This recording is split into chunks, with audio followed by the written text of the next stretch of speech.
कि गिलगिट बाल्टिस्तान तो पूरा का पूरा ऐसा लगता है कि पाकिस्तान से वो हड़प कर चला जा चुका है इस टाइम। और हम ये समझे कि हम पाकिस्तान को 5 दिन में 10 दिन में क्रश कर देंगे, वो भी बड़ा मुश्किल है। अब गिलगिट बाल्टिस्तान वो हिस्सा है जहां के बिल्कुल सेंटर से स्कर्दू और ये गिलगिट है, वहां से वाइड रेंजिंग सीपेक प्रोजेक्ट जाता है, जो अब एक्सटेंड किया काबुल तक और बाद में ईरान को टच कर रहा है। अब चाइना का ये कहना है कि अगर आप सीपेक को टच करते हो वहां पे आके, तो it will be deemed as a attack on the China. उसमें चाइनीज प्रेजेंस बढ़ती जा रही है, तो ये इंडिया के लिए प्रॉब्लम है।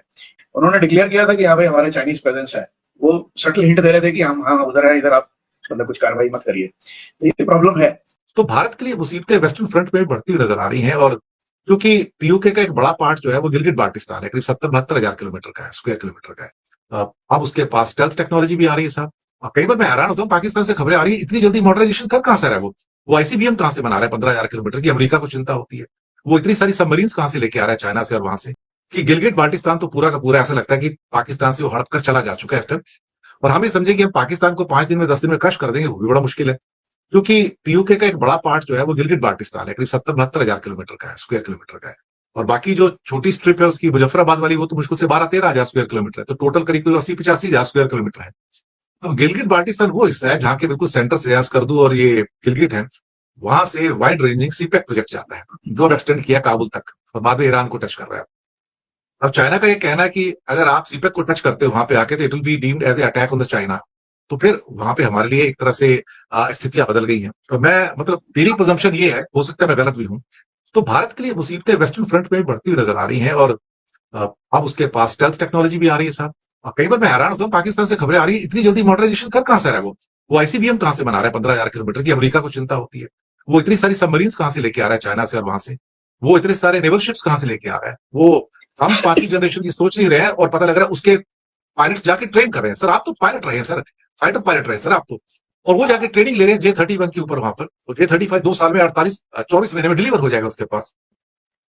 हमारे लिए चिंता है सर वहां पर। मैं इन चिंताओं के ऊपर आपसे एक लास्ट ये उत्तर लेना चाहूंगा, और कुछ और अगर आप कहना चाहें मेरे दर्शकों से आप कहिएगा। हालांकि ये डिस्कशन बहुत लंबे होते हैं, इनका कोई अंत नहीं है, लेकिन कहीं ना कहीं तो अंत करना पड़ेगा। बिल्कुल सही बात है कि उनकी क्रेडिट कार्ड इकोनॉमी है, उनका यह हालत हो रखी है, तो मिलिट्री मॉडर्नाइजेशन कैसे हो रही है?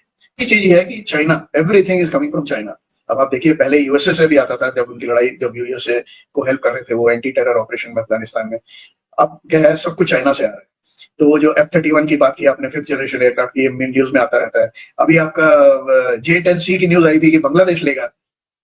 तो आप राइट है कि हमारे चारों तरफ चाइनीज इन्फ्लुएंस बढ़ते जा रहा है। तो यू वेरी राइट कि हमारी जो नेबर्स फर्स्ट पॉलिसी है, हमने स्लोगन तो अच्छे दिए हैं, लेकिन we are losing neighbours like anything. जैसे Bangladesh is the latest example, और सिर्फ एक भूटान बचा है जो कि हमारे उसमें है। वो भी जो नई जनरेशन है वो एक्सपेरिमेंट करने के लिए रेडी है चाइना के। वो भी चला गया सर, वो भी चला गया सर, वो भी नहीं बचा अब तो ऐसा है कि not only grants, not only money, we need to be magnanimous in our approach as far as neighbours are concerned. वो कहते हैं ना, बिग ब्रदर एटीट्यूड जो होता है, तो अगर आप बिग ब्रदर एटीट्यूड रखेंगे और ये छोटे लोगों को थप्पड़ मार के बिठा के रखेंगे, तो और काम नहीं चलेगा। You have to take them together. तो वो थोड़ी हमारी पॉलिसी, हमारी प्रॉब्लम्स कम हो जाएंगी। अभी क्या है, हमारे साथ इतने इरिटेंट्स हैं चारों तरफ की, वो हमारा बिकम अ बिग प्रॉब्लम, और जो चैलेंज है वो हमारे लिए बिग प्रॉब्लम बनती जा रही है। लेकिन पाकिस्तान में जो है 5th जनरेशन एयरक्राफ्ट की बात आप रही है, JF-17 लिए उन्होंने चाइनीज हेल्प के साथ, तो ये सारी चाइनीज टेक्नोलॉजी उधर आ रही है, और चाइना ने टोटल कंट्रोल में रखा है पाकिस्तान को अपने अपना। दूसरी चीज आपने बहुत सही कही कि जो आपकी CPEC है, ये जा रही है थ्रू पीओके, उसमें चाइनीज प्रेजेंस बढ़ती जा रही है, तो ये इंडिया के लिए प्रॉब्लम है। क्योंकि जब गलवान भी हुआ था, तो आप देखिए स्कार्डू एरिया में उन्होंने डिक्लेयर किया था कि हाँ भाई हमारा चाइनीज प्रेजेंस है, वो सटल हिंट दे रहे थे कि हम हाँ उधर है, इधर आप मतलब कुछ कार्रवाई मत करिए, तो ये प्रॉब्लम है। और सिंस CPEC उधर से जा रही है और चाइना का पेट प्रोजेक्ट है, इकोनॉमिकली प्लस काफी उसके बेनिफिट्स हैं उसको, तो वो उस पर उसने पूरा जोर लगा के रखा है, और उसको कोई उसको मतलब सक्सेसफुल करने के लिए वो जो भी जरूरत पड़ेगी वो करेगा। तो ये हमारे लिए चैलेंज है, हमारे लिए प्रॉब्लम है। तो बात वही घूम घाम के सब वही आ जाती है कि इस समय पैसा खर्चना की बहुत जरूरत है, डिफेंस पे हमारी कैपेबिलिटी बढ़ाने की बहुत जरूरत है, हमारा जो डिफरेंस वैल्यू है वो बढ़ाने की बहुत जरूरत है। और दूसरी बात एक आपने कही थी कि जैसे इजराइल बाहर अटैक कर रहा है, रशिया ने अटैक किया है यूक्रेन की तरफ। अब आप देखिए, इंडिया का जो फिलॉसफी रही है इंडिया की, हमने कभी एक्सपेंशनिज्म नहीं देखी, अपॉर्चुनिज्म नहीं देखी कि हाँ भाई हम एक्सपैंड कर लें, बाहर चले जाए। हमारी जो लड़ाइयां भी हमने जीती हैं, जो कुछ हमने लिया वो वापस दे दिया हमें, ये नहीं कि हम ऑक्यूपाई करके बैठ गए। तो उसमें क्या है, हमारा जो इंटरेस्ट है, हमारी जो फिलॉसफी है, हमारी जो कल्चर है, हमारा जो थिंकिंग है, वो ये नहीं है कि हम एक्सपैंड करें जैसे चाइना का है। हमारा ये है कि जो आप हमको अकेला छोड़ दीजिए, हमारी डेवलपमेंट होने दीजिए, आप हमारे साथ इंटरफेयर मत कीजिए। और उसके लिए डेटरेंस की बहुत जरूरत है, कि मतलब आपको स्ट्रांग होने की बहुत जरूरत है कि जो एनिमिकल कंट्रीज हैं वो 5 बार सोचें कि हाँ भाई इससे पंगा नहीं ले सकते। तो मेरा बॉटम लाइन जो मैं बोल रहा हूँ कि इस समय हमको पैसे खर्च करने की जरूरत है, हमको डिटरेंस वैल्यू बढ़ाने की जरूरत है, मिलिट्री कैपेबिलिटी एंड कैपेसिटी बढ़ाने की जरूरत है, और इसमें टाइम लगेगा। और जब तक टाइम ये हम नहीं पहुंच पाते एट सफिशिएंट लेवल, हमारा जो हम लोग बड़ा प्राइड लेते हैं कि हम किसी मिलिट्री अलायंस में नहीं है। मेरा विचार से हमको अपना जो माइंड है ओपन रखना चाहिए। अगर जरूरत पड़ती है तो हमको कलेक्टिव सिक्योरिटी में की तरफ जाना चाहिए। मेरा पर्सनल विचार है, मिलिट्री अलायंस ना भी हो लेकिन कलेक्टिव सिक्योरिटी बहुत जरूरी है।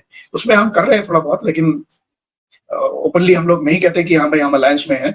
बट मेरे ख्याल से ओपन माइंड रखना चाहिए कि जैसे बचपन में क्या होता था स्कूल में, अगर आप वीक है, मेरे जैसे छोटे हैं, तो अगर आप बिग बुली है तो आप दोस्त ऐसे बनाते हैं कि आप कलेक्टिव सिक्योरिटी उस बिग बुली से डील कर सकें।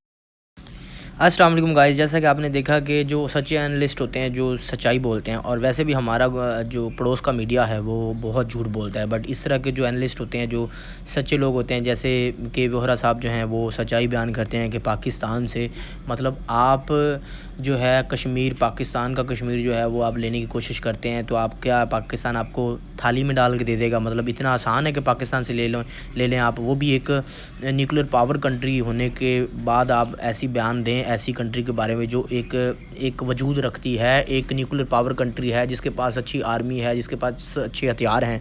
तो आप जो है ना वो लोगों को बेवकूफ़ बनाना छोड़ दें। मतलब जिस तरह से ये जय शाह साहब ने कहा है कि जय शाह साहब नहीं, अमित शाह साहब ने, सॉरी अमित शाह साहब उनके जो बाप हैं जय शाह साहब के, उन्होंने बोला है कि पाकिस्तान से जो है वो मतलब ये एक भूंडी हरकत होती है। जब इन्होंने लेना होता है ना, वोट लेना होता है, तो पाकिस्तान से हम जो है आज़ाद कश्मीर आज़ाद करवाएंगे हैं, तो इनको लगता है कि ये बहुत आसान है। लेकिन जब इनकी मीडिया, जो आम मीडिया, जो गोदी मीडिया जिसको बोलते हैं, उनको जब हम सुने तो वो कहते हैं आज ले लेंगे, कल ले लेंगे, परसों ले लेंगे, लेने लगे हैं, बस अखंड भारत बनाने लगे हैं। तो जब हम इस तरह के सच्चे जो एनालिस्ट होते हैं जो इस चीज़ को, ग्राउंड रियलिटी को जो जानते हैं, जो गहराई से देखते हैं, तो वो बयान करते हैं कि ये आसान नहीं है। और ना ही वो ये भी साथ में बयान कर रहे हैं कि पाकिस्तान इंडिया से कश्मीर ले ले, ये भी आसान नहीं है। बात सच्ची है कि भाई जो भी करना पड़ेगा, मतलब पाकिस्तान को लेना है कश्मीर या इंडिया कहता है लेना है, तो जंग तो करनी पड़ेगी। मतलब हम एज ए पाकिस्तानी, हम तो कश्मीर को ऐसे थाली में डाल के देने वाले नहीं हैं। या तो आओ लड़ो, हमारे साथ जंग करो, तो हम तो खुद बैठे हैं कि हमें आओ, हमें शहादत का जो जाम नोश करने वाले हम बैठे हैं, जहाँ शहादत लेने वाले, तो आओ हमारे साथ फ़ाइट करो। ऐसे हम डाल के थाली में देने वाले नहीं हैं। क्योंकि अभी देखा आपने रिसेंटली जो चाइना ने इनसे ले लिया लद्दाख, 2 काउंटीज़ बनने जा रही हैं जिसमें 40,000 मुरबा किलोमीटर जो है इनके हाथ से चला गया है। जो मीडिया और गोदी कह रहा था बार बार कि कुछ भी नहीं, ना अंदर आने दिया है, ना कोई घुसा है, ना घुसने देंगे, बट अब जाके पता चला है कि भाई वो लेके तितर बितर हो गए हैं। तो अब इनको लाले पड़े हुए हैं कि किस तरह से चाइना से वापस लिया जाए। पर चाइना की जो पॉलिसी है वो पॉलिसी ऐसी है कि 1 भी इंच चाइना किसी को नहीं देता। तो उनके सामने इनकी कुछ भी एंकड़ी बैंकी जो है ना, ये नहीं करेंगे। तो अपनी राय का इज़हार कमेंट बॉक्स में ज़रूर करना। वीडियो अच्छी लगी लाइक करें, शेयर करें। चैनल पे पहली बार है, चैनल को सब्सक्राइब करके हमारे साथ जुड़ जाए। नेक्स्ट वीडियो मिलती, इजाज़त दीजिए, अल्लाह हाफिज़।